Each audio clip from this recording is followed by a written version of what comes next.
Hierdie boodskap na toe gebring deur Skatte in die Hemel. Gaan sluit graag by ons Facebookgroep aan vandag. Vandag se skriflesing kom uit Matteus 28 vers 5 en 6. Maar die engel antwoord en sê vir die vroue: Moenie vrees nie, want ek weet julle soek Jesus wat gekruisig is. Hy is nie hier nie, want hy het opgestaan soos hy gesê het. Vandag se boodskap is getiteld Geen dood, net lewe. Wanneer ons 'n geliefde verloor, wil ons die hele wêreld stop sodat hulle kan kennis neem van wat gebeur het. Maar die wêreld gaan egter aan en die duisternis kan maklik ons siele verswelg. 'n Christenman het sy 18-jarige seun verloor. Dit was 'n tragiese dood en die vader het gevoel hoe sy siel verswelg word deur die duisternis. Paasfees het gekom en hy het vir die dag gevrees. Hy het vroeg opgestaan omdat hy eenvoudig net nie kon slaap nie. Hy het alleen aan die donker in sy huis gesit en gevoel hoe die duisternis deur sy seun se dood sy siel treiter.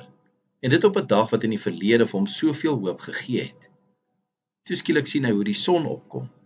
Terwyl hy kyk hoe dit opkom en lig na nog 'n dag bring, hoor hy hoe die Halleluja koor oor die radio gesing word. Op daardie oomblik het hy gevoel hoe God met hom praat en sê: Soos die son opkom, het my seun opgestaan en joune sal ook. Die man het besef dat daar geen duisternis in die hemel sal wees nie. Daar sal geen dood wees nie, net lewe. Omdat Jesus inderdaad opgestaan het. Daarom is die Paasfees so 'n wonderlike tyd. Kom ons bid saam. Ons hemelse Vader, ons dankie dat U seun opgestaan het uit die dood en die dood oorwin het.